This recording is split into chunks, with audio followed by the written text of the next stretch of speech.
Life insurance gets talked about a lot, but disability insurance doesn't get its fair due. But think about disability for a second. You can die only once, but you can suffer disability multiple times over your lifetime. A disability can leave you incapable of earning income to support yourself and your family. Disability insurance can provide a steady income if you were to get disabled. In this video, I will talk about long-term disability insurance.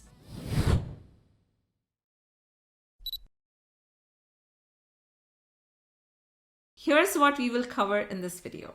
Do I need disability insurance? How is disability defined? How much does disability insurance cost? How much does disability insurance pay in the event of a disability? And are my disability benefits taxable? If you don't know me, I'm Avanti. I'm a mom, an investment advisor, and a CFA charter holder. Follow me to learn how to simplify your finances and build wealth. Let's answer the first question. Do I need disability insurance? According to a report by the Social Security Administration, if you were born in 2000, the probability of becoming disabled between the age of 20 and retirement is 25%, and the likelihood of dying in the same period is 13%. You are twice as likely to become disabled than to die before the age of 65.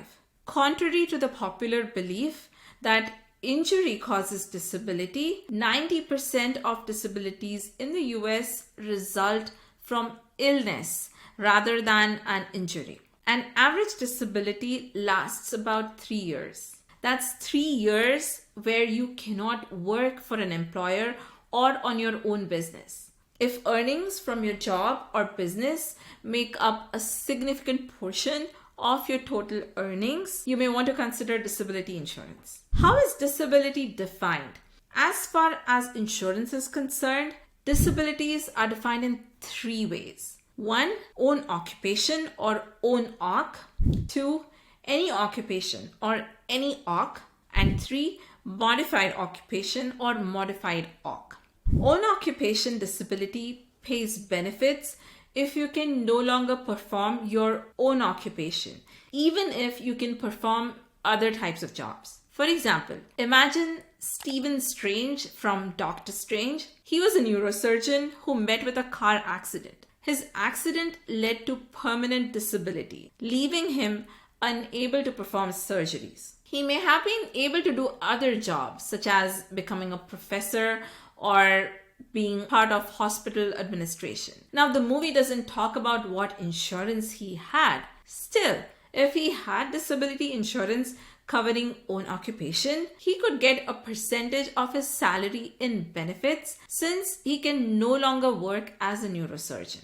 Under the own OCC definition, Dr. Strange would be considered disabled. If instead his disability insurance coverage was defined as any occupation or any OCC, the insurance would provide no benefits because Dr. Strange could have worked another job. Any OCC is the harshest form of disability. To get any benefits from this type of insurance, you would have to be completely disabled, like unable to perform even simple jobs like dog walking or bagging groceries or working as a receptionist.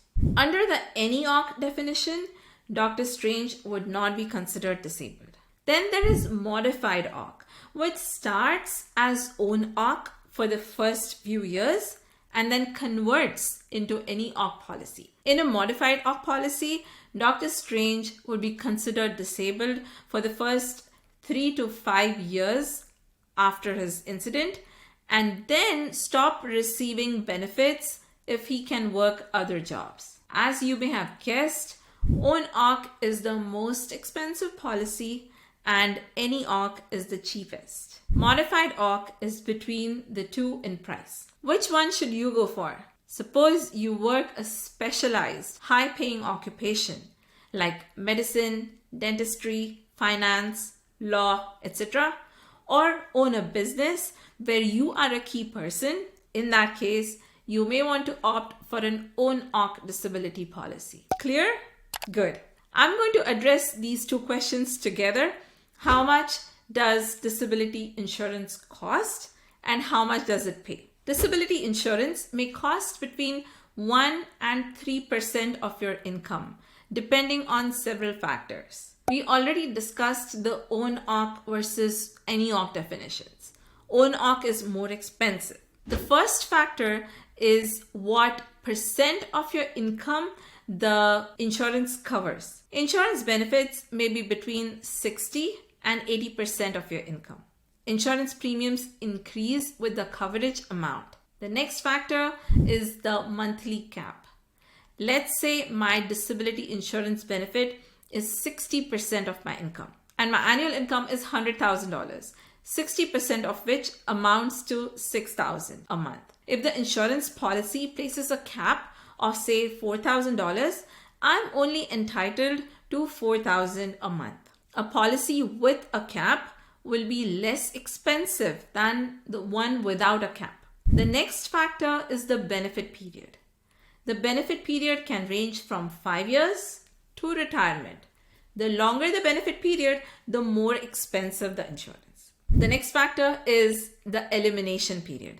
This is the time you have to wait after being disabled until the benefits kick in. This elimination period can be anywhere between a few weeks to a few months. The longer the elimination period, the cheaper your policy is. You need to ensure that you have sufficient funds through short-term disability insurance or your personal savings to support you through your elimination period. And finally, you have riders.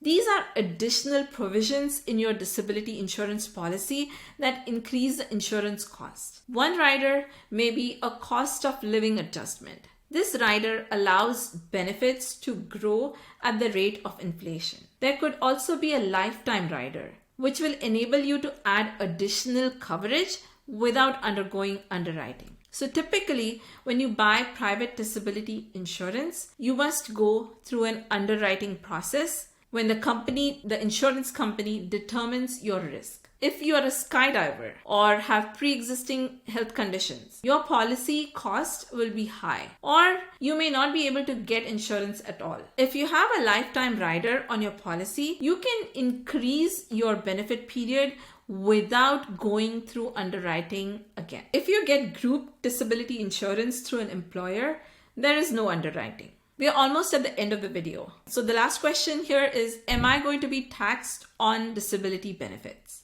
And the answer is, it depends. Did you pay your insurance premiums? Did your employer pay them? Or did you split the insurance cost with your employer? And if you paid part or all of the premiums, did you pay them with pre-tax or after-tax dollars? If your employer paid the premiums, your disability benefits are taxable. If you paid premiums with pre-tax dollars, your benefits are again taxable.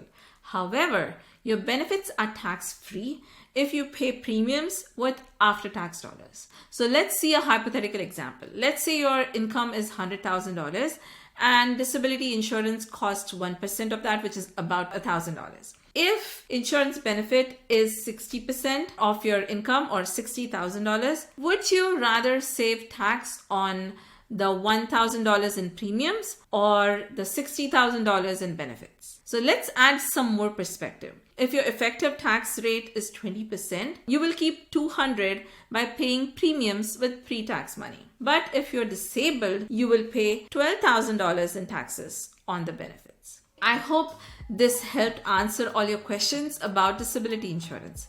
Feel free to ask questions in the comments. And if you enjoyed the content and found it helpful, please give me a like and a follow, and that will do for now. As always, don't forget to be happy, kind, and your best self. I will see you in my next video. Bye.